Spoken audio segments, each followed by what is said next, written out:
Buenas tardes, bonsoir. C'est toujours un embarras de parler à Azila, espagnol, français, mais étant donné que mon cher ami Mohamed Ben Aïssa continue à m'inviter, je vais continuer à parler le français, que c'était la première langue que j'utilisais lors de ma première participation à ce Moussin d'Azila.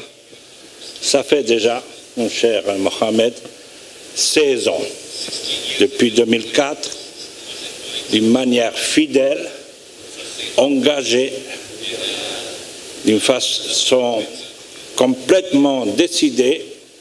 Je tiens à ne pas manquer le grand rendez-vous de cette rencontre intellectuelle, politique, du Forum d'Azila, de Moussin d'Azila, d'Université Al-Mutarmin, parce que c'est ici où on peut échanger des idées, rencontrer des personnalités et faire avancer notre monde qui nous appartient à nous tous.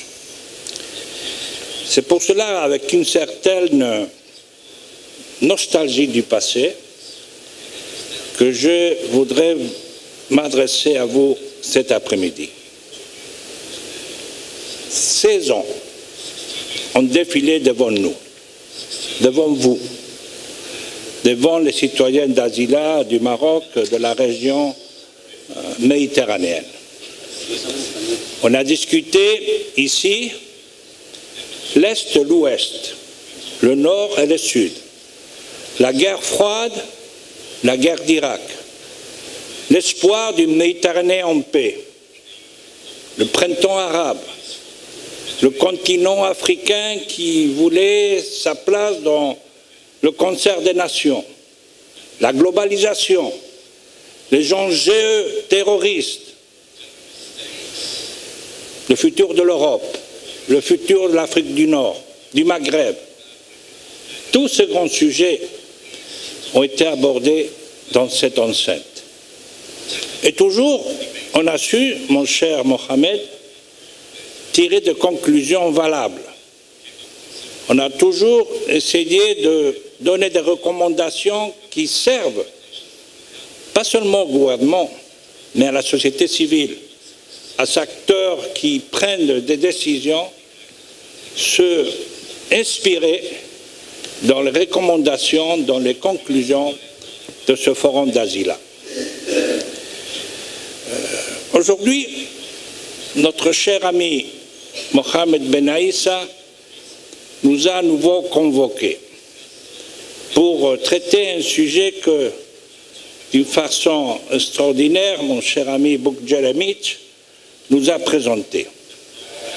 Oui, c'est l'agenda de la durabilité, Sustainable Development Agenda. C'est l'agenda qui, d'une façon claire et nette, la majorité des citoyens du monde doivent adapter et suivre. C'est un agenda qu'on avait créé avec une grande vision, je dois le dire, quelques personnalités, avec le leadership de Boukdjelemic, qu'à l'époque il était président de l'Assemblée générale des Nations Unies, avec mon cher ami José Miguel Unsousa, avec d'autres personnalités qui sont venues déjà ici à Azila, et avec Mohamed Ben Aïssa et moi-même, on s'est engagé pour une vision différente de gérer les problèmes du monde. On savait que le monde commençait à abandonner le monde d'hier, il allait construire le monde d'aujourd'hui et de demain. On était conscient qu'il fallait changer les règles de comportement international. Et c'est pour cela qu'on avait choisi cet agenda de durabilité, de développement durable, pour essayer de contourner les grands enjeux, les grands défis qui nous sont aujourd'hui tellement importants dans notre vie quotidienne. Parce que c'est notre vie quotidienne, mes chers amis. Ce n'est pas la vie des chefs d'État et de gouvernement qui doit se poser comme point de référence. C'est la vie des sociétés, des citoyens, de ceux qui tous les jours se lèvent le matin et demandent quel va être notre avenir. C'est ça que nous, ensemble, aussi bien aux Nations Unies, grâce au leadership de Bouk Jeremy, et après avec son Institut de développement durable à Belgrade, on a essayé d'initier le débat, de préparer un document, de le présenter aux Nations Unies, et grâce à Dieu que les États membres et la société internationale l'adoptent le mois de septembre 2015. Cet agenda international se pose comme un élément clé dans l'action de concert des nations de notre jour. Aujourd'hui, je m'adresse à vous tous dans ma nouvelle qualité, dans ma nouvelle fonction, comme haut représentant des Nations Unies de l'Alliance des civilisations. Je crois que je suis ici le seul représentant officiel des Nations Unies. Mais je ne veux pas vous parler en tant qu'officiel des Nations Unies, même si je ne renie pas de ma condition, mais comme quelqu'un qui a vécu tout ce processus et pour partager avec vous quelques réflexions qui peuvent s'ajouter à celles que vous avez soulignées et qui vont nous indiquer quel chemin, quelle direction on devrait entreprendre ensemble pour arriver à cette année 2030, avoir une conscience favorable, satisfaite du travail bien fait. Primo, quand les négociations ont commencé, et Bouk Jeremy nous a déjà illustré, c'était un agenda complexe, difficile. Mettre d'accord toute la communauté internationale pour arrêter des objectifs qui soient acceptés par toutes les États-nations. C'était donner un élan pour essayer d'arriver à ce qui n'a pas été atteint des objectifs de développement du millénaire. Oui, les 8 objectifs de développement du millénaire n'avaient pas été réussis. On n'avait pas éradiqué la faim, on n'avait pas évité l'extrême pauvreté, l'éducation restait encore éloignée de nos objectifs, la santé, etc., etc. Et alors, les hommes politiques ont décidé on va faire un saut en avant.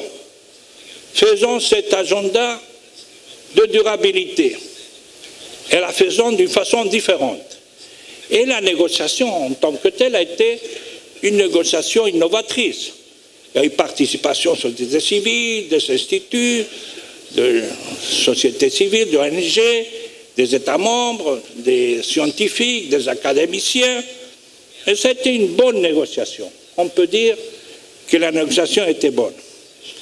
Et à ce moment, un sujet a été évoqué, à la fin. On avait déjà pratiquement, les négociateurs avaient arrivé à identifier 17 objectifs de développement durable. Et moi, je voyais dans nos discussions à Belgrade et à New York, j'avais pris la parole pour dire, bon, c'est très beau d'avoir un agenda de développement durable, développement économique, de développement social, énergétique, médio-ambiental, environnemental. Mais s'il n'y a pas la paix, s'il n'y a pas la sécurité, où se trouve cet objectif de chercher la paix? Et cette recherche de la paix, mes chers amis, n'a pas été inscrite d'une façon prioritaire dans les 17 objectifs de développement durable. Oui, à la fin, étant donné l'absence de référence à la paix, on a trouvé dans l'objectif 16 une formule générale pour dire, oui, qu'on chercherait à avoir une cohésion sociale, la paix, une réforme institutionnelle. Mais, mes chers amis, c'est quelque chose qui est toujours absent. Si on ne recherche pas la paix comme objectif prioritaire, difficilement on pourra avoir un développement économique, financier, environnemental. On peut l'avoir, c'est un grand débat. Et Mohamed Ben Aïssa l'a dit au début. Ce n'est pas nouveau que l'agenda de développement économique a été dans les intérêts des différents secrétaires généraux. Est-ce qu'on peut se développer économiquement sans regarder les questions politiques? Est-ce qu'on peut, mon cher ami du Bahreïn, avoir une conférence exclusivement économique pour résoudre la dignité et le futur d'un peuple palestinien? Moi, je crois que non. Moi, je crois qu'il faut aborder les questions fondamentales politiques. Parce que sinon, malheureusement, on ne pourra pas donner une solution définitive aux différentes crises et conflits. Ça, c'est ma première réflexion. Mais soyons positifs. Marchons ensemble. Essayons de mettre en pied cet agenda de durabilité. Quel genre d'agenda nous avons en face? C'est un agenda économique, c'est un agenda environnemental. Est-ce qu'on doit tous devenir des citoyens verts? Est-ce qu'on doit être tous pris par cette obsession du green, de changement climatique? Oui, c'est important, c'est indispensable, sauver la planète, je reviendrai sur ça plus tard. Mais ce n'est pas suffisant. Parce que dans les 17 objectifs, le premier c'est éliminer l'extrême pauvreté. Le deuxième c'est éliminer la faim. Bon, hier, un nouveau directeur général de la FAO a été nommé, un Chinois. Il a remplacé celui qui m'avait battu. Monsieur, un Brésilien, 7 ans de direction de la FAO, et le constat, c'est qu'il y a plus de gens qui meurent de faim qu'il y a 7 ans. Quel constat? Ce n'est pas pour faire une critique à l'ancien directeur général de la FAO, mais c'est pour dire que les choses n'ont pas avancé. Si aujourd'hui, en 2019, on constate qu'il y a plus d'enfants qui meurent de faim dans le monde, c'est qu'on n'a pas bien fait nos choses et qu'il y a une responsabilité. Et que dans ce sens, il faut évidemment mettre toutes les ressources et les moyens politiques et financiers pour éviter cette situation. Pour vous dire que les 17 objectifs de développement durable, ce n'est pas seulement le changement climatique, ce n'est pas seulement essayer d'éliminer le réchauffement de la Terre, c'est éliminer la pauvreté, éliminer la faim, donner l'éducation, faire que la santé soit participative par tous les moyens, tous les gens, faire que l'égalité des femmes c'est une véritable réalité, faire que les villes, que l'inégalité disparaisse. 17 objectifs, mes chers amis, et tous sont importants. On commettrait une nouvelle erreur méthodologique si on décide seulement de nous occuper d'un seul objectif. Et c'est vrai que le changement climatique, sauver la planète, c'est notre priorité des priorités. Mais ça ne suffirait pas. Troisième commentaire. Dans ces 17 objectifs, comme je vous ai dit, il y a le manque ou l'absence de la recherche de la paix. Il y a l'interaction entre les différents objectifs nécessaires. Mais il y a un objectif qu'à mon avis est fondamental, c'est l'objectif 17. C'est ce qu'on appelle du partenariat, des alliances. Parce que finalement, si on veut que cet agenda soit réalisable, qu'on puisse l'atteindre, il faudrait qu'on travaille ensemble. Pas seulement les États, pas seulement le gouvernement, mais tous ceux qui ont une responsabilité à mettre cet agenda en application, que ce soit le public, le privé, que ce soit les entrepreneurs, que ce soit les ONG, que ce soit les médias, que ce soit la société civile. Tout le monde doit s'impliquer pour trouver que cette alliance soit une réalité. Et dans cette responsabilité, mes chers amis, et c'est là le sujet de nos débats, comment on peut, les pays développés, les pays riches, les pays qui ont les capacités financières suffisantes et les capacités institutionnelles développées, peuvent appuyer et accompagner les pays en développement pour faire réalité cet agenda. Et là, on commence à avoir un débat sérieux. Qu'est-ce qu'ils peuvent faire, les pays en développement? Est-ce qu'ils n'ont pas une responsabilité? Évidemment, oui, ils l'ont assumé.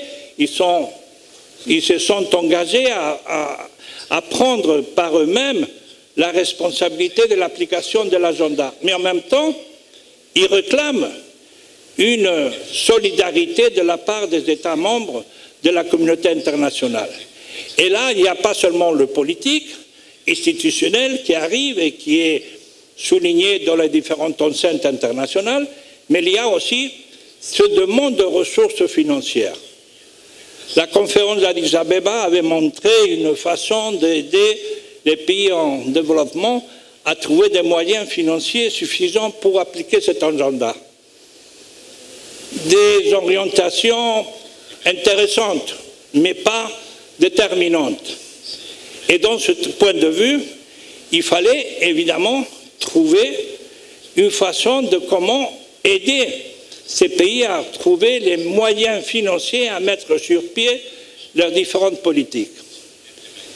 Et je ne sais pas si vous êtes conscients, les dernières années, dernières 4-5 années, on écoute de plus en plus une rengaine, un discours, des thèses par les scientifiques, les économistes, que de deux côtés, même des pays africains, pays asiatiques, pays d'Amérique latine,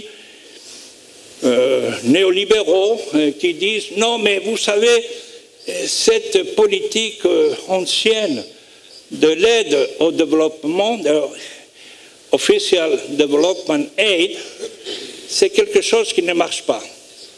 C'était un échec. Les pays du Sud ne veulent pas plus de l'aide. Ils veulent de l'investissement direct. Ils veulent créer des start-up. Ils veulent de nouvelles économies. Ils n'ont pas besoin de l'argent. Ça, c'est faux. Ça, c'est une trappe. C'est un guet-apens. Parce que je ne veux pas dire que les pays du Global Sud ont besoin d'investissements directs, qu'ils ont besoin de développement économique, qu'ils ont besoin d'une nouvelle politique financière. Mais comment ils vont faire pour bâtir les barrages, les infrastructures, la formation des différentes élites, les institutions? Qui c'est qui va payer ça? Le secteur privé? Est-ce que vous avez vu quelques secteurs privés qui financent un barrage hors de route? Où est-ce que vous avez vu ça? Alors c'est toujours ce manichéisme des néolibéraux qui nous disent que non, le marché va tout régler, la technologie va tout régler, et on n'a pas besoin de l'aide publique, tout, c'est l'entrepreneur privé qui peut régler tout. Mes chers amis, ça ne marche pas comme ça. On a besoin de deux. On a besoin évidemment de l'aide publique. Et comme disait Bouk Jérémy, c'est une honte qu'à cet stade, après 46 ans, que personne, le ministre canadien des Affaires étrangères qui avait évoqué à son époque cette formule magique de 0,7% du produit intérieur brut pour donner à ceux qui avaient besoin, on soit avec seulement 4 pays développés qui atteignent ce 0,7%. Qu'est-ce que c'est 1% de PIB pour les grands richards du monde? Qu'est-ce que ça représente? Oui, je finis, Mohamed. Pour dire et revenir à mon sujet, pour vous dire qu'on a besoin de l'aide pour ces pays en voie de développement. Mais aujourd'hui, je vous parle comme haut représentant de l'Alliance des Nations Unies, de l'Alliance des civilisations. Et je crois que le grand sujet que j'aimerais évoquer avec vous pour finir, c'est où est-ce qu'on veut emmener nos sociétés de ce siècle qui commence, qui a déjà commencé, qui a déjà 19 ans de maturité.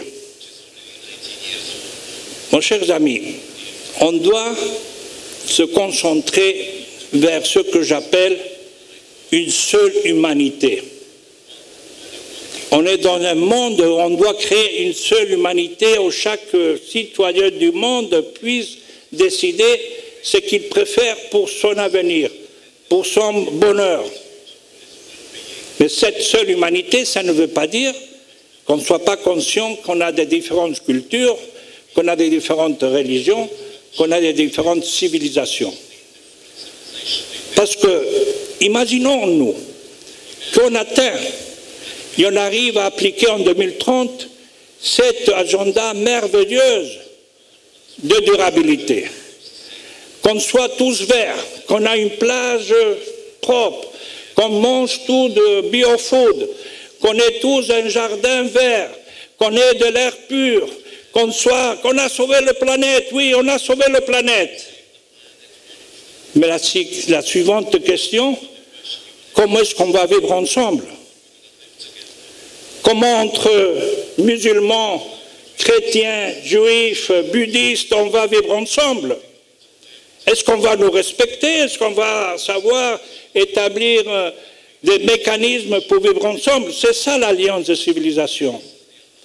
C'est-à-dire pour notre agenda du XXe siècle, on a besoin, mes chers amis, de pouvoir donner un sens à une seule humanité qu'on doit construire nous ensemble. Et je finis, Mohamed.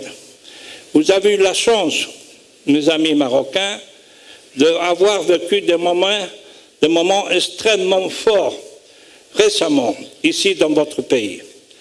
Lors de la visite de sa sainteté, le pape François, qui a été reçu par Sa Majesté le roi Mohamed VI, vous avez dû écouter et suivre les discours, les engagements que les deux personnalités ont pris pendant leur séjour ici au Maroc. Et Sa Majesté le roi Mohamed VI a tenu un discours extrêmement important, qui a eu de la répercussion évidemment dans les différents coins du monde, mais qui, à mon avis, aurait dû avoir plus de répercussions, parce qu'il est allé un pas en avant. Il a dit que le dialogue pour la tolérance a pratiquement arrivé à terme. Oui, on doit être tolérant. Oui, disait Sa Majesté, je dis moi-même, on tolère. Mais ça veut dire qu'on est obligé à se parler, à vivre à côté. Mais qu'on est arrivé à un moment où il faut surmonter cet aspect négatif et aller à la connaissance de l'autre, connaître l'autre, essayer de comprendre pourquoi l'autre défend ses intérêts et ensemble construire notre nouvelle société. C'est ça qui va demander de l'effort collectif et c'est ça que ce monde du XXe siècle nous demande à nous tous de faire. C'est pour cela qu'ici à Zila, on doit réfléchir tous ces sujets et je te remercie, monsieur mon ami Mohamed Ben Aïssa, pour nous donner cette opportunité d'échanger ces points de vue et d'enrichir entre nous le débat intellectuel pour faire un monde meilleur. Merci beaucoup.